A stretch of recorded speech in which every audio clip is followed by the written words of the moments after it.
Hi, so I'm just doing a brief video diary entry. So it's Tamar doing the lived experience practitioner discrimination diaries, and obviously for the last couple of diary entries I have been in a bit of a state. I've had about 4 weekends in bed where I felt like rubbish, and I think for the last two, maybe three entries, I've just been feeling really bad, and there's been a lot of crying and upset and stuff. So I wanted to just make a video today just to talk about things that help when you're going through these kind of experiences. Because obviously I'm talking about the impact, and there's bad impacts, but there's also ways that you learn to navigate and get through this. So hopefully that'll be helpful to some people. So I was thinking about what has helped, because obviously I'm a lot happier today than before, and the basics being covered really helps. And I was really thinking about this because on Maslow's hierarchy of need, you've got things like your need for food, shelter, clothing. Now I'm just thinking back to a few years ago, when my circumstances were different and I lived on my own.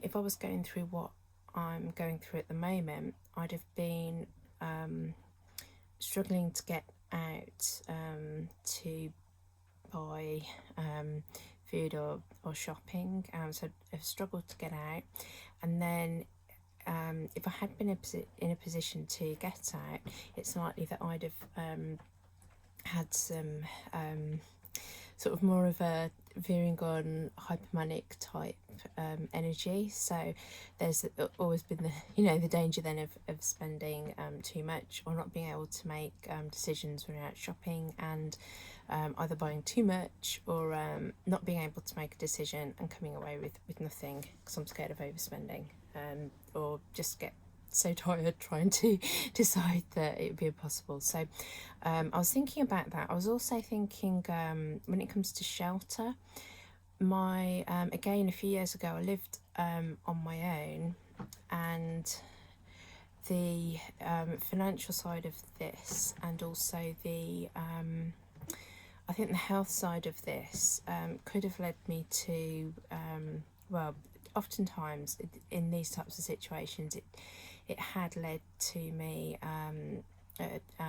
struggling to open post, struggling to get back to people I needed to get back to manage financially. Worst case scenario, in a couple of cases, like in my past, that has led to like eviction notices being sent and stuff, and having to get that all sorted out with support workers. So I was thinking that food and shelter, again, at the a few years ago, if I was doing this work, a few years ago I was doing this work and living on my own. So just showing how precarious and what a precarious position somebody can be in. And also you've got the clothing side. Well, again, when I'm feeling like the way I've been feeling recently, it's hard to get up, it's hard to get dressed, it's hard to do anything. So what's been the change this time? Well, the change this time is that I don't live on my own, and I have support at home. So my hubster is brilliant, really. So things like food, shelter, clothing, he'll do the shopping, the cooking, cleaning, kind of all the things that I've just basically the energy that going through this process has completely zapped out of me. So that all that really basic stuff that you need to function, when I've struggled at the moment to do that, he's been there for that. So I've never reached the kind of rock bottom that I would have done if I was living alone. And this has made me think a lot, really, about how the difference in the support that people have at home versus if they're on their own, the way that this discrimination can impact on people very differently according to their circumstances. So if you think about how badly this has impacted on me, you know, from other videos in the last, you know, over the last year, it's kind of decimated my health. You know, what about people that end up in a position where they're alone, they don't have, you know, access to the help or the support that I've had. It really got me thinking. This is and it's important to think about things like this, because there'll be some people who would never be able to they just have to give up a lot easier. You know, they won't be able to carry on with these kind of blocks in the way. So it's just something there that I think is really important to acknowledge, particularly about other people in a more precarious situation. So one of the other supports I've got at the moment, so I'm part of a Facebook group, which is kind of like a bit of a meetup group with people who are a bit weird and different and slightly mad like me. So I call it unconventional sisterhood, and it's something where it's a group where we're not kind of meeting. It's not like a mental health group or anything like that. You know, we're meeting. You know, to kind of get together. You know, kind of shared interests, so all the rest of it. Interestingly, for people that get together in a little bit different, a lot of us do understand or experience mental ill health, or live with chronic conditions, or, you know, have other things that maybe make them a little bit different, like autism, etc., etc. But we often do something that we would call a crafternoon, where a few of us get together. The idea is like coffee, cake, conversation while we're crafting. The funny thing is about these meetings, like, you know, these meetups, like, generally there'll be the coffee, the cake, and the conversation, and sometimes we do a bit of crafting, you know, but the main thing is kind of like friendship and what have you.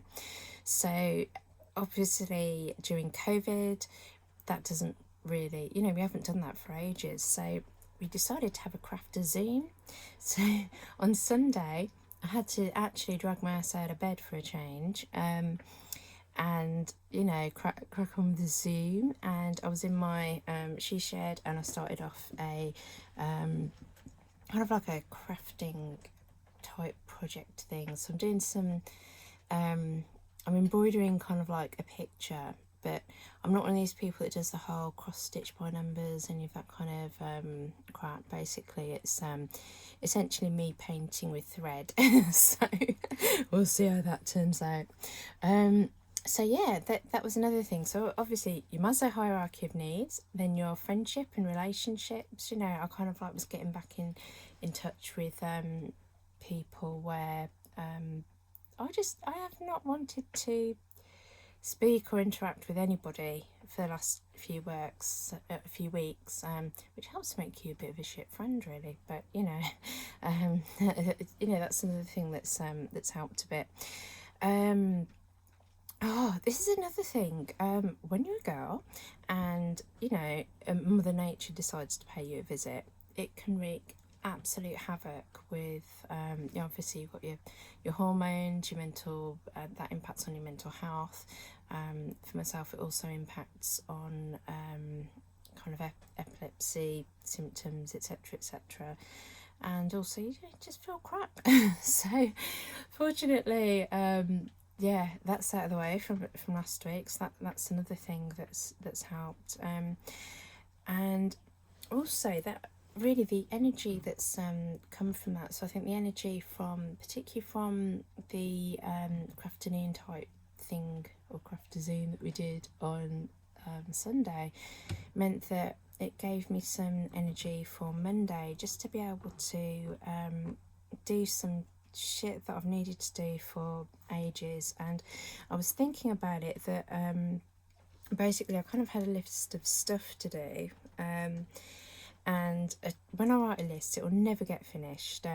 But basically, I'll try and put down everything, and then each day, hopefully, try and do something that's a bit meaningful and kind of helps me towards what I need to do. So, the list had things relating to health, finances. I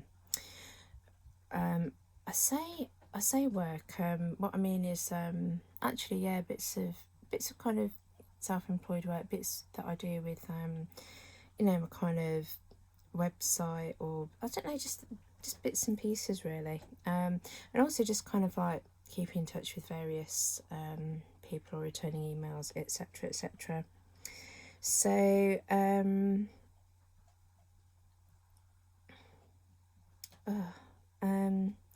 yeah, so I was just thinking how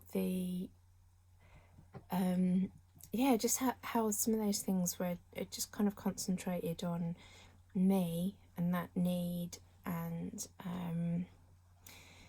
how sometimes like the personal stuff and the just kind of sort of nourishing yourself and sorting out those kind of like really basic needs just gives you the energy to carry on with other stuff. So today, again, when it comes to thinking about the the work that I'm doing towards addressing discrimination, etc., etc. So I've done a little bit of work just towards that today, and also I was able to get a contact of a solicitor yesterday on Twitter. So I've actually emailed the solicitor, and I've got a whole list of other people to email as well. Again, I'm guessing that it's very likely that these emails won't get anywhere, but you don't you don't try, you won't get, will you? So yeah, giving that a go. And also once I've ticked that off the box, and there's different approaches that I can try. So yeah, I'm not exactly sure what, but I've just got a few ideas of cooking or trying to cook. So yeah, let's see if I manage to bake a cake eventually. So yeah, that's it, and hopefully I'll have something interesting to say on the next one.